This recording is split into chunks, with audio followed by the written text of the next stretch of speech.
Bom domingo a todos, sou Marcelo Carvalho e trago para vocês o Evangelho do Dia, com a oração, reflexão e bênção do Frei Stefano Maria Bordignon, da Chiesa Santissima Annunciata di Rovato, na Itália.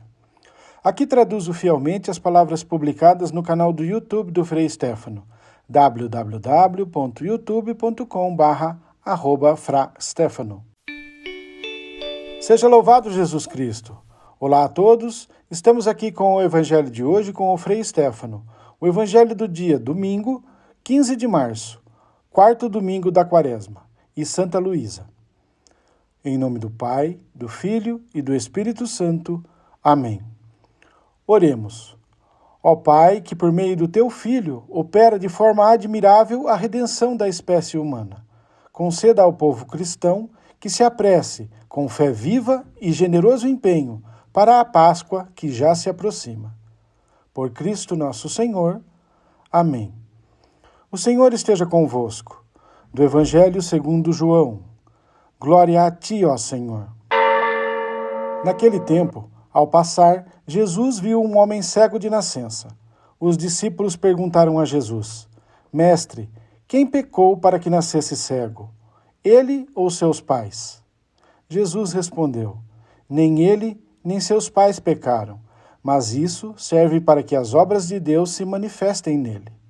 É necessário que nós realizemos as obras daquele que me enviou, enquanto é dia. Vem a noite em que ninguém pode trabalhar. Enquanto estou no mundo, eu sou a luz do mundo. Dito isto, Jesus cuspiu no chão, fez lama com a saliva e colocou-a sobre os olhos do cego, e disse-lhe: Vai lavar-te na piscina de Siloé, que quer dizer enviado.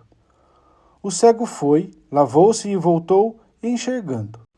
Os vizinhos e os que costumavam ver o cego, pois ele era mendigo, diziam: Não é aquele que ficava pedindo esmola? Uns diziam: Sim, é ele. Outros afirmavam: Não é ele, mas alguém parecido com ele. Ele, porém, dizia: Sou eu mesmo. Então lhe perguntaram: Como é que se abriram os teus olhos? Ele respondeu: Aquele homem chamado Jesus fez lama, colocou-a nos meus olhos e disse-me: Vai a Siloé e lava-te. Então fui, lavei-me e comecei a ver. Perguntaram-lhe: Onde ele está?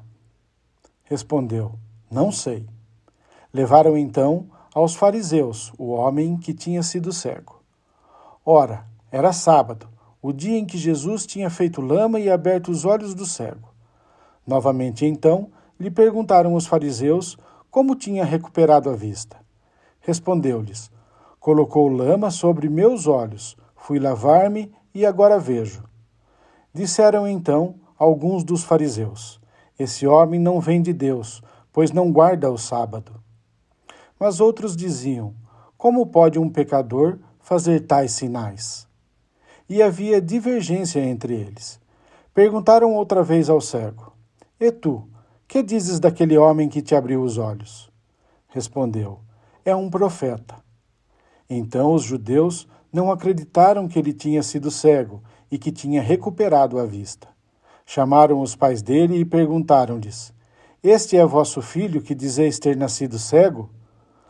Como é que agora ele está enxergando? Os seus pais disseram: Sabemos que esse é nosso filho e que nasceu cego. Como agora está enxergando, isso não sabemos. E quem lhe abriu os olhos, também não sabemos. Interrogai-o, ele é maior de idade, ele pode falar por si mesmo. Os seus pais disseram isso porque tinham medo das autoridades judaicas. De fato, os judeus já tinham combinado expulsar da comunidade quem declarasse que Jesus era o Messias. Foi por isso que seus pais disseram: É maior de idade, interrogai-o a ele. Então, os judeus chamaram de novo o homem que tinha sido cego. Disseram-lhe: Dá glória a Deus. Nós sabemos que este homem é um pecador. Então ele respondeu: Se ele é pecador, não sei. Só sei que eu era cego e agora vejo. Perguntaram-lhe então: Que é que ele te fez? Como te abriu os olhos? Respondeu ele: Eu já vos disse, e não escutastes. Por que quereis ouvir de novo? Por acaso quereis tornar-vos discípulos dele?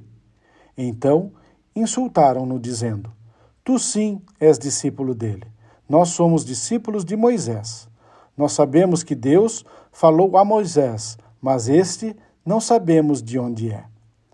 Respondeu-lhes o homem: Espantoso, vós não sabeis de onde ele é? No entanto, ele abriu-me os olhos. Sabemos que Deus não escuta os pecadores, mas escuta aquele que é piedoso e que faz a sua vontade. Jamais se ouviu dizer que alguém tenha aberto os olhos a um cego de nascença. Se este homem não viesse de Deus, não poderia fazer nada. Os fariseus disseram-lhe: Tu nasceste todo em pecado e estás nos ensinando? E expulsaram-no da comunidade. Jesus soube que o tinham expulsado. Encontrando-o, perguntou-lhe: Acreditas no Filho do Homem? Respondeu ele: Quem é, Senhor, para que eu creia nele? Jesus disse: Tu o estás vendo, é aquele que está falando contigo. Exclamou ele: Eu creio, Senhor. E prostrou-se diante de Jesus. Então Jesus disse: Eu vim a este mundo para exercer um julgamento, a fim de que os que não veem, vejam, e os que veem não se tornem cegos.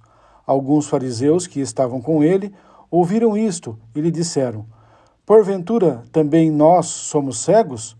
Respondeu-lhe Jesus: Se fosseis cegos, não teríeis culpa, mas, como dizeis, nós vemos, o vosso pecado permanece. Palavra do Senhor. Glória a ti, ó Cristo. Muitos hoje olham para a igreja com desconfiança. A veem como um mundo distante, feito de palavras abstratas, incapazes de entender a vida real. Para alguns, tudo o que é espiritual é uma mentira útil para consolar, enquanto a única coisa que realmente conta é o que é material, visível, mensurável. Mas, se abrirmos o Evangelho, encontramos totalmente outra coisa. No Evangelho de João, Jesus encontra um homem marcado por uma pobreza concretíssima. Ele não vê, não trabalha e fica às margens da sociedade. E Jesus não faz nenhum discurso teórico. Jesus se afasta, se inclina, mistura o barro com a saliva, a espalha nos olhos, usa a matéria, toca a carne, entra na vida real. Mas o sinal não para ali. Este homem não recupera apenas a vista física. Pouco a pouco ele aprende a olhar com profundidade, a reconhecer quem lhe mudou a vida. No entanto, paradoxalmente, aqueles que nos veem, os sábios, aqueles que se sentem seguros de si, se tornam sempre mais cegos, incapazes de reconhecer a verdade que têm em frente. Este Evangelho nos diz uma coisa clara: a fé não é uma fuga da realidade, mas um olhar mais verdadeiro sobre ela. Jesus não nega a matéria, não despreza a vida concreta, a ilumina do interior. Quando a igreja é fiel ao Evangelho, não se afasta do humano, ajuda a vê-lo melhor. E então entendemos que o verdadeiro engano não é o que é espiritual, mas pensar que o homem é apenas o que se pode tocar. Jesus nos abre os olhos para que possamos viver e ver toda a realidade, não apenas uma parte. Vivamos no Espírito e o nosso viver nesse mundo se tornará mais verdadeiro. Pai nosso que estais nos céus, santificado seja o vosso nome. Venha a nós o vosso reino. Seja feita a vossa vontade, assim na terra como no céu. O pão nosso de cada dia nos dai hoje. Perdoai-nos as nossas ofensas, assim como nós perdoamos a quem nos tem ofendido. E não nos deixeis cair em tentação, mas livrai-nos do mal. Amém. A bênção é para você e para as pessoas que leva no coração. O Senhor esteja convosco. Abençoe-vos, Deus Todo-Poderoso, Pai, Filho e Espírito Santo. Amém. E obrigado pelo tempo que passamos escutando a palavra de Deus. E te desejo de coração um santo domingo. Tchau, tchau e cuide-se.